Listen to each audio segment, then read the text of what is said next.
Good morning.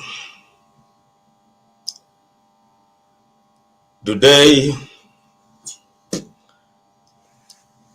I'm discussing features of a good forensic report. In the two previous consecutive lectures, I've discussed introduction to forensic report writing. I have discussed the steps involved in forensic report writing, and today I'm discussing the features of a good uh, forensic forensic report. In the previous lecture, we discussed the standards of a forensic report, and now today we will be discussing features of a good forensic report.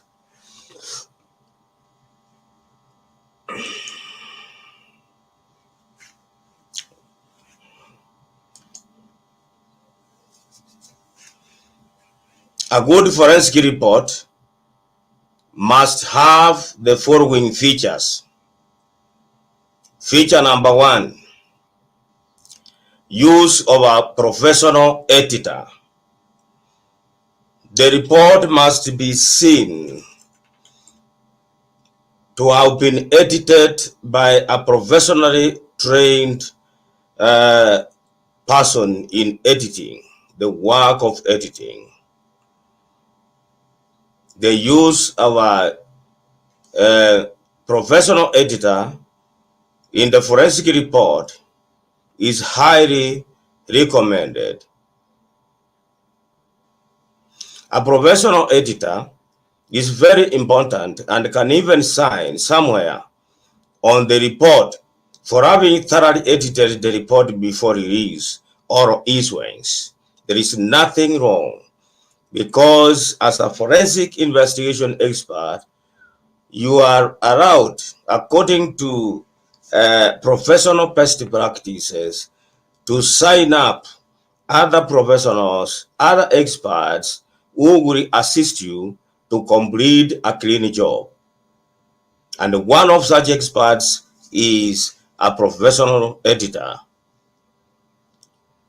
I do recommend that the final report be subjected to the scrutiny of a professional editor who will ensure that, number 1, all the standards of report writing outlined in the previous lecture are adhered to, that the report is very clear, that the report does not have ambiguity, that the report does not have excess words, that it is precise. It precisely narrates what the investigator did, what the investigator found out, who the investigator interviewed, and what they said, and all that is included in the report in a very precise, accurate manner. That the report does not have excess wordings, sentences, or duplications. The excess wordings, sentences, and duplications can be very irritating in the report. The professional editor will assist in getting rid of those. Number 3, also advise on the language used, avoiding all manner of unexplained jargon. When we were discussing about the writing standards, we talked about avoiding using of technical jargons in the report, so that the report can be understood by even a layman. And we say that a layman or lay woman may include even the judge, because the judge is not trained in forensic investigation. And therefore, if you use terminologies which will require a dictionary or require some people to explain what that means, then that will hinder the understandability of the report, and therefore it will work against your work as investigator when carrying out expert witnessing. Number 4, as an independent professional, he or she will look at the report objectively, noticing and correcting all errors and mistakes. You can agree with me that editing your own work is not easy. Editing one's own work is not easy. It is challenging because you did the report, you toiled all through gathering evidence and putting the same in the report.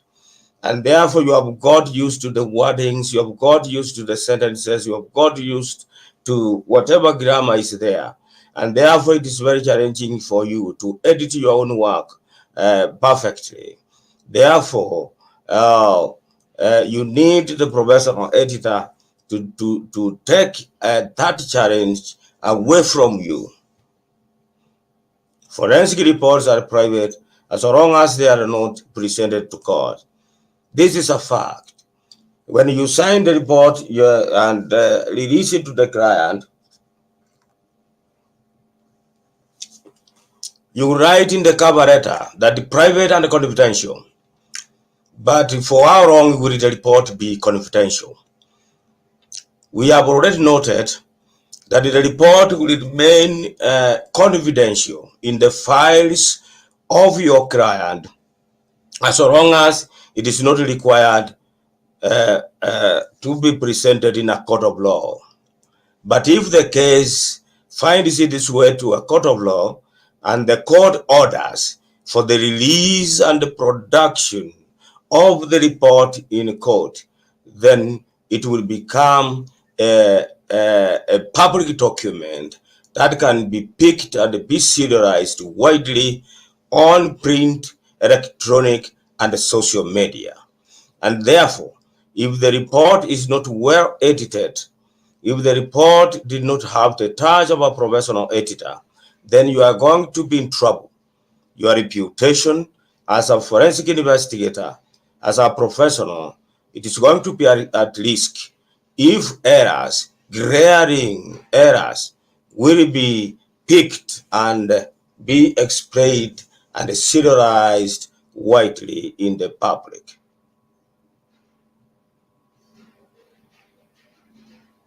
Therefore, the need to use the professional editor.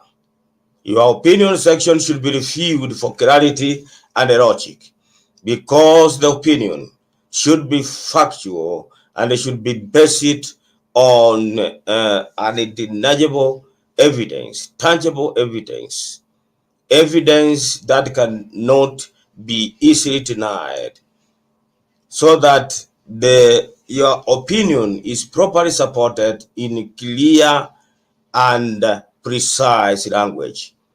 The professional investigator will review your opinion section and make sure that it is clear of any jargon, of any errors, grammatical or typographical errors.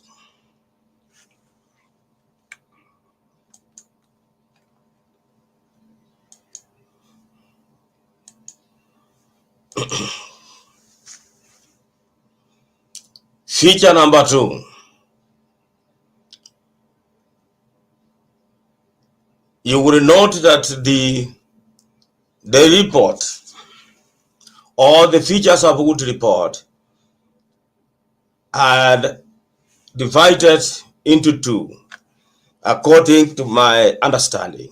1 is the use of a professional editor, and the number 2, the report structure or the report flow. And under the report flow, we are going to discuss various sections, starting with the title of the report. A good report structure must start with a clear title.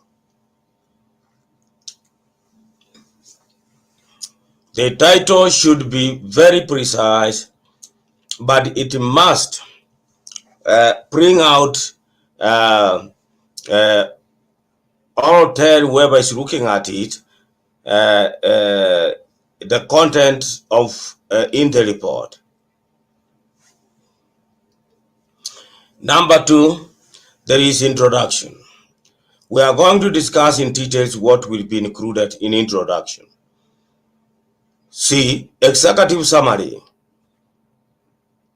We are going to discuss in details what will be included in the executive summary.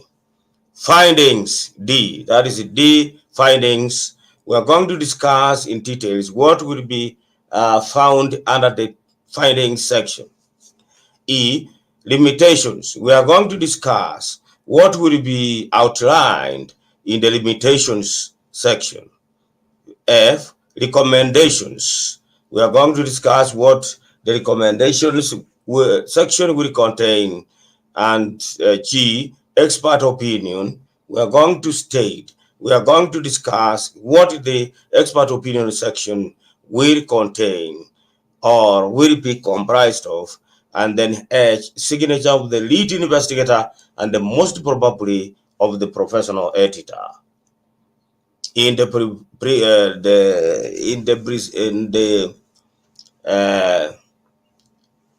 next slides, we are going to discuss these subsections one by one.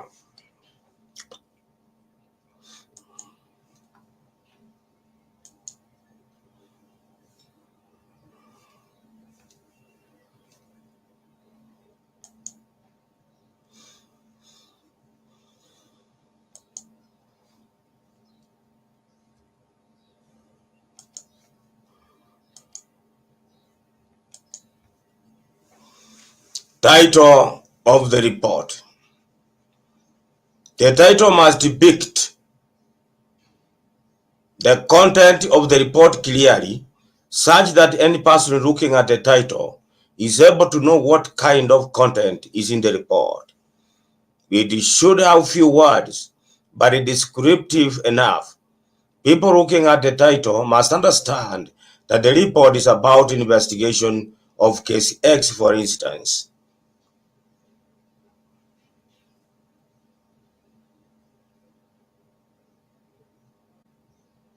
Introduction section.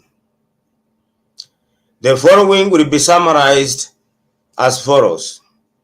What will be included in the introduction section will be summarized as follows. The allegation, the information about the allegation, how it came about, and even the person who whistleblew. That has to be indicated in the introduction, because an investigation cannot start unless there is an allegation has been raised or reported. Therefore, the information about the allegation must be stated in the introduction section of the report, briefly about 1 or 2 lines. Number 2, the hiring authority and the objective of the investigation as per the engagement or contract letter. The report must state who hired the investigation team. If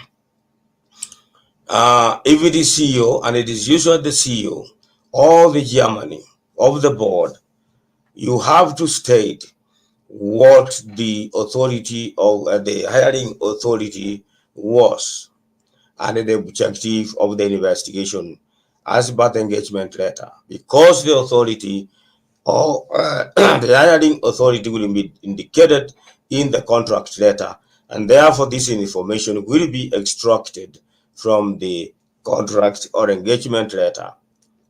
Number 3, the scope of the investigation assignment as per the engagement or contract letter.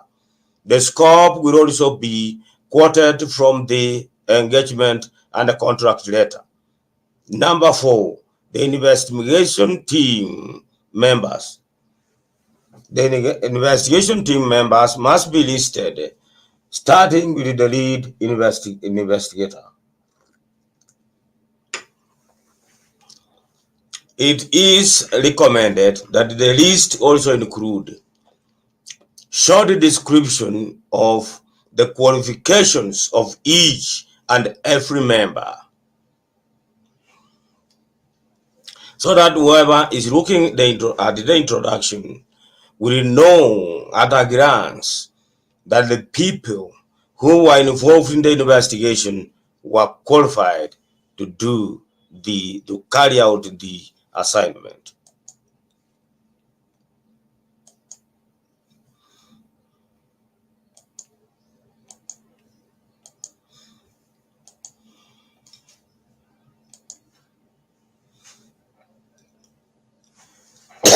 Excuse me. Executive summary. Under the executive summary, you will expect the following to feature. This section is very important for the readers of forensic investigation report. The PC executives and even the presiding magistrate or judge will look at this summary and be able to understand the impact of the crime perpetrated. Whoever is looking at the executive summary should be able to learn at a glance the procedures carried out and the resultant findings, especially their quantity, the quantity of estimated total loss, and the recommendations of the investigating team. In summary, this section should be about 7 to 12 sentences or lines only. This is what will tell the business executives at a glance what happened, what are the findings, and the total estimated loss. This is where they will look and then make a decision based on the executive summary. So executive summary is not expected to be very lengthy, even in a report on a complex white-collar crime.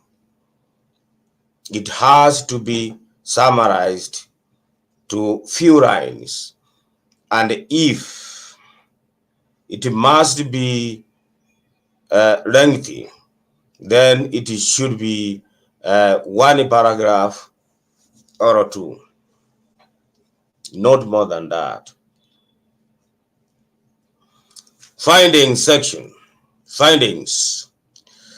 This is the main body of the forensic report. In smaller cases, however, it may be about several lines, but if the case is complex, like in fraud and corruption or money laundering involving the collection of evidence in and outside the country, touching on analysis of millions of transactions and several findings, the forensic report may run into volumes and volumes of pages.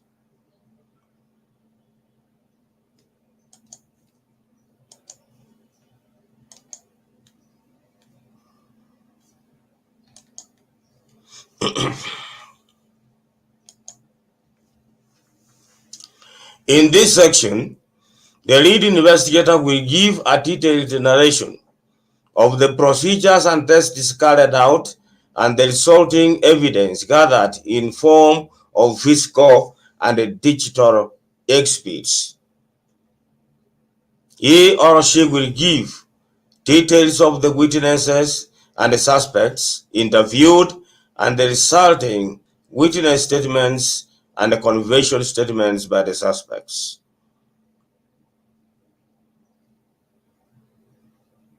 They will list the main items of evidence here, making clear references to the files where they are filed or stored for safekeeping for ease of retrieval as and when required. References will be made by quoting the exhibit codes that were given by the investigation team. They will clearly be labeled so that there is no mistake of replacement, and the lead investigator will also make reference to the chain of custody here and then indicate where it can be found for review and by whomever will like is interested in looking at it or would like to look at it. The chain of custody was discussed earlier. This is a very important document which must feature in all investigations involving the gathering and the correction of physical evidence, because the chain of custody is there to monitor the movements of physical evidence.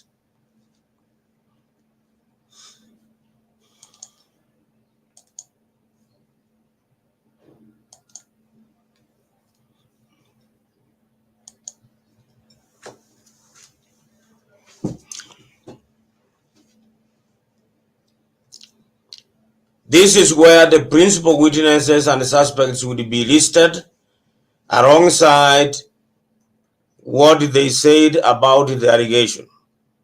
They will be quoted by the official names, their official names, and the references made to their witness and the confession or denial statements. Care must, however, be taken in order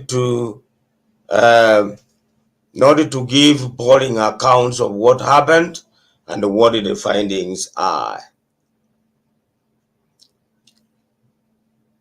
All the forensic report writing standards discussed in the previous lecture must apply to the information included in the findings. And this is where the work of the professional editor will again come in to do the editing and to ensure that all standards are adhered to. This is where the editing processing will pay more attention, since there is tendency to be excessive when doing a free-flowing narration about what happened, done by the investigators and the findings.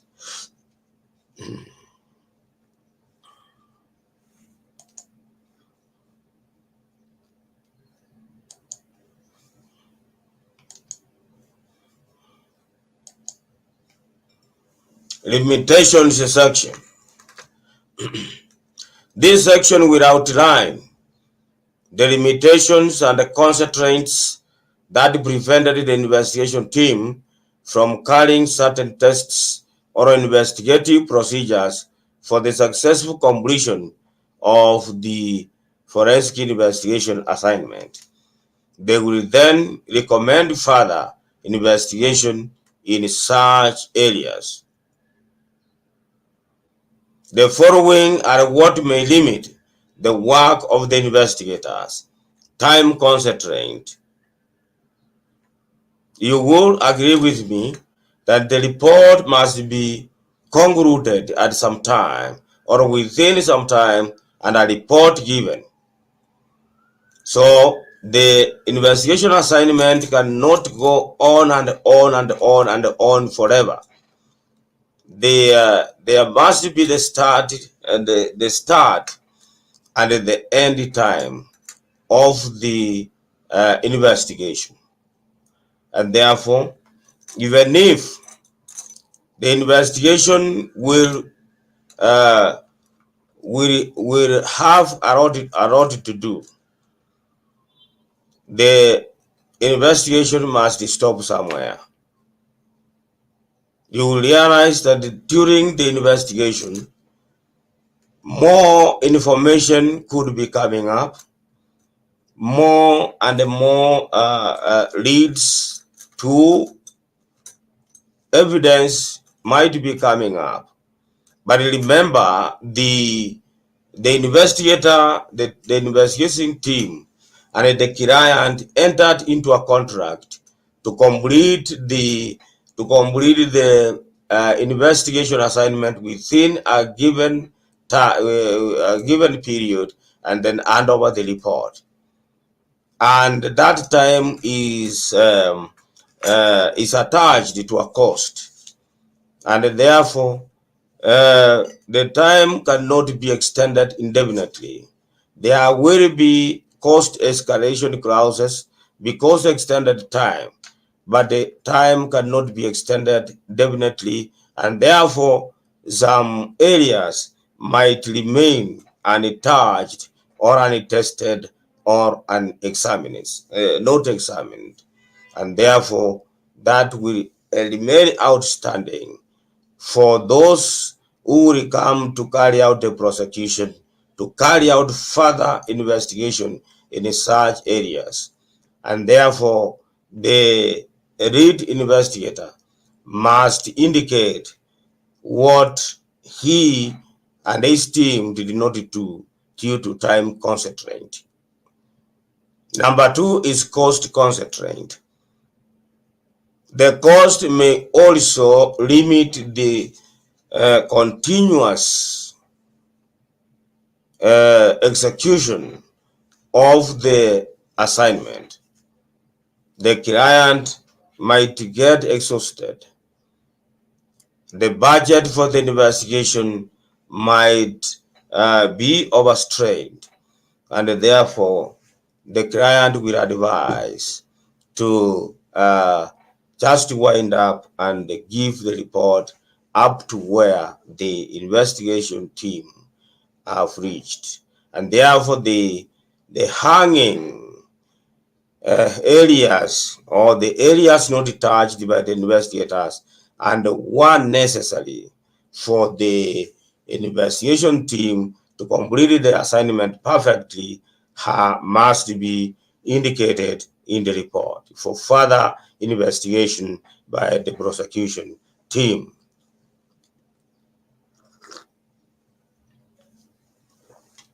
Number 3, concentrant number 3 is access concentrant, like in money laundering investigation involving tracing of transactions to banks with strong secrecy rules that defy even court orders and subpoenas. Money laundering transactions involving the tax avenues where there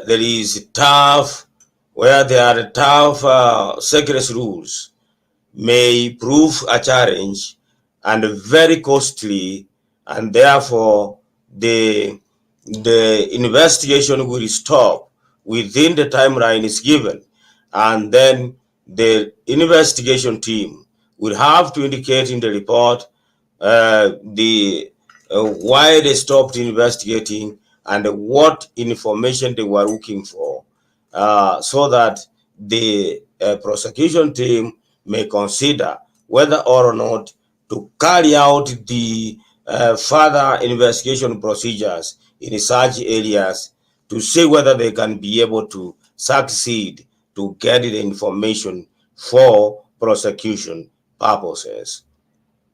This section is very, very important, and it will feature in almost all investigation, except the small ones where you can do everything, test everything you wanted for your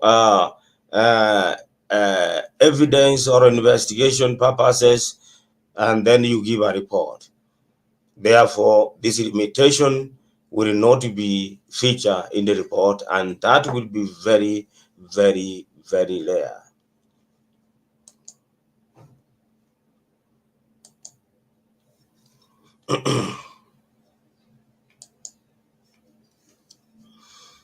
After limitations, we move to recommendations. Under this section, depending on the terms of reference, The investigation team will list the following. I'm saying depending on the terms of reference, because the terms of reference or the engagement letter may specifically require certain recommendations from the investigating team at the end or at the conclusion of the investigation. Number one, recommend stern disciplinary action against the suspects that are on the weight of evidence gathered and analyzed most probably to be guilty.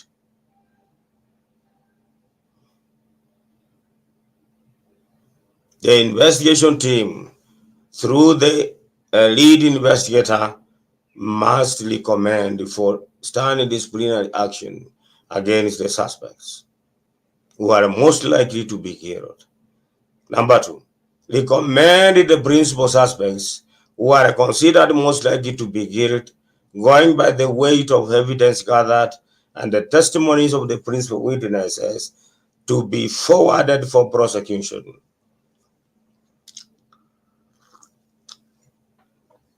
Once they do that recommendation, they will return state here that they are much willing to testify on their findings by court orders or court summons. They will be saying that forward the following for prosecution, because the evidence we have, all the evidence we have points to them. And once they are forwarded for prosecution, we'll be much willing to testify on our findings in a court of law.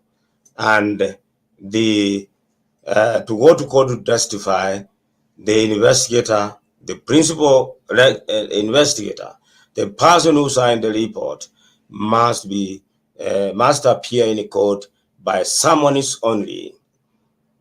Investigators do not volunteer to go and testify in court as expert witnesses.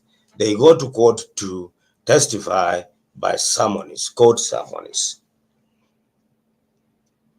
Otherwise, you will be seen as an expert, forensic expert on hire. Number three, proposed internal security, internal controls, and other safeguards to be implemented or improved in order to prevent future recurrence or to facilitate early detection of the wrongdoings. This list is not exhaustive. And as I said from the beginning, is that it will depend on the terms of reference. If the client requires certain recommendations at the conclusion, at the end of the investigation, then after the investigation you find that that recommendation is appropriate, then you can do the recommendation.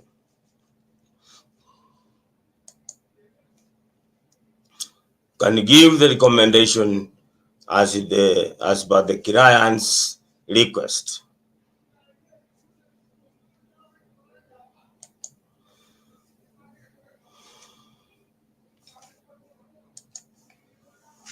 Expert opinion. This is optional.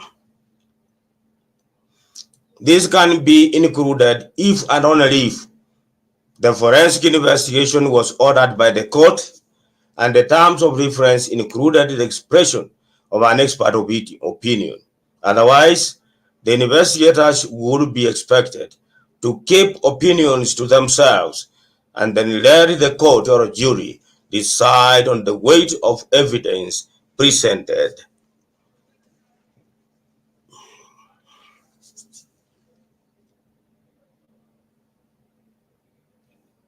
This will be the most brief section. In fact, it will be like the title, because it might only have a sentence. giving the expert opinion. Base it on the findings, and the principal or lead investigator will be stating, right, base it on the weight of evidence collected, gathered, and analyzed. We give the opinion, the following opinion, to be just very short, containing very few words, very concise. Therefore, it will be a very short section compared to other sections.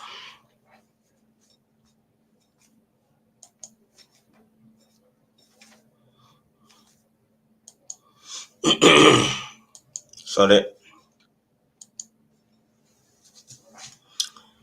Last but not least, signature or signatures.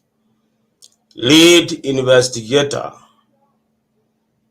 The lead investigator who led the investigation team, who has the investigation, who has carried out the investigation processes, procedures, and the tests, is the one to sign and be ready to testify on the findings in the report by court summons or at a disciplinary committee as per the hiring authority's request.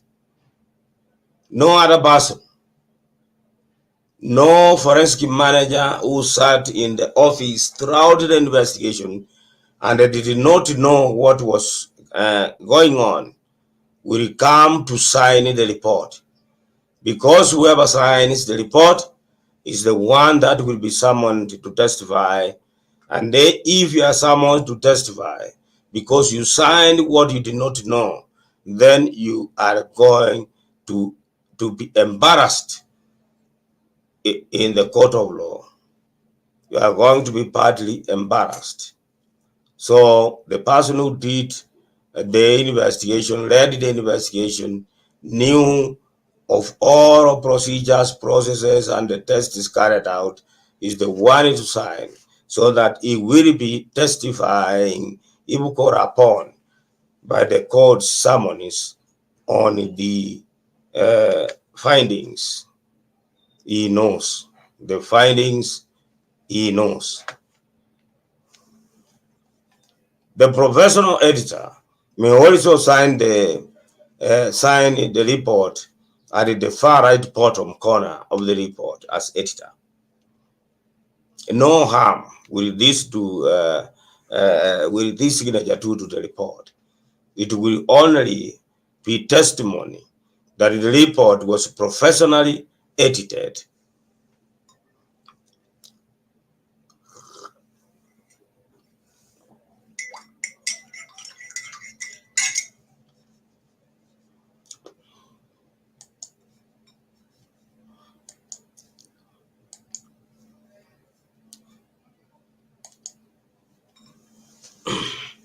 That is the end of my lecture today.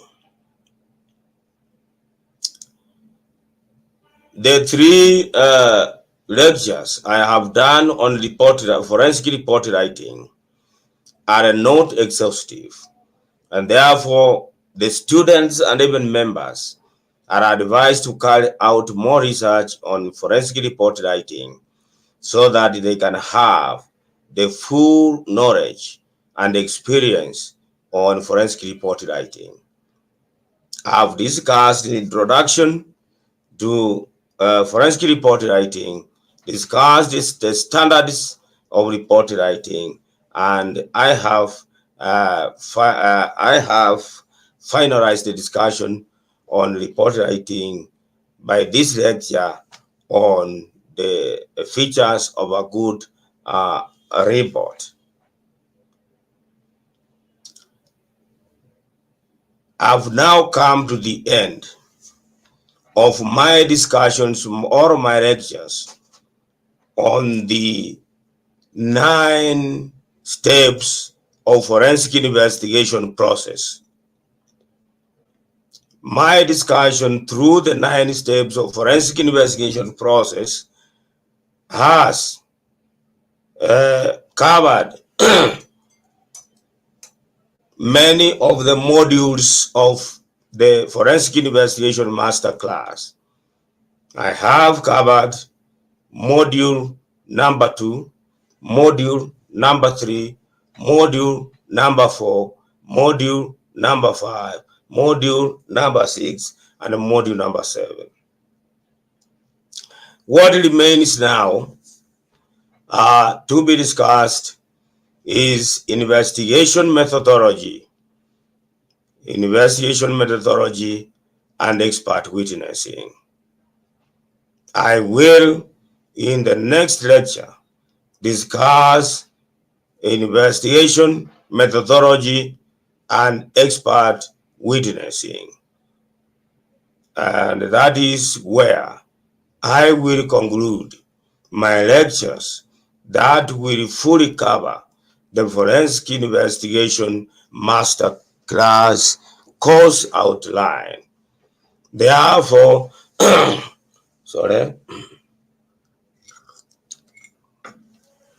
therefore, those students of the Forensic Investigation Master Class who are serious enough to complete their course within the stipulated three months will do themselves good service by replaying all the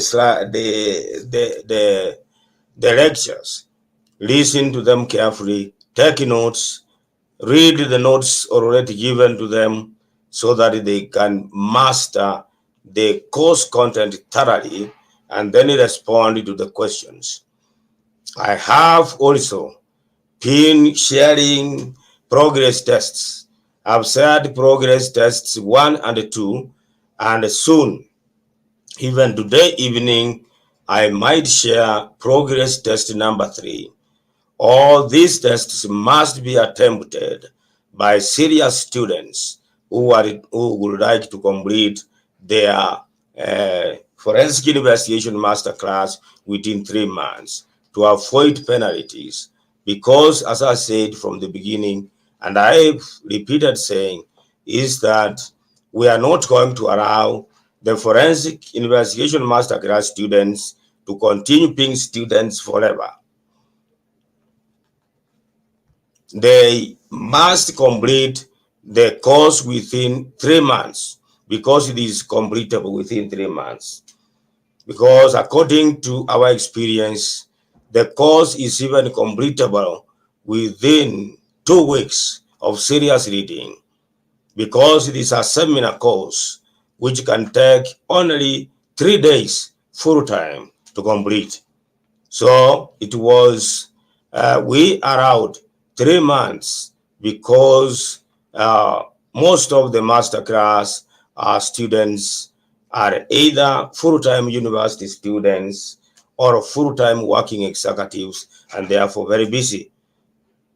If one can invest not more than 2 hours of serious reading per day, then that person can be able to complete the Forensic Investigation Masterclass within 2 weeks.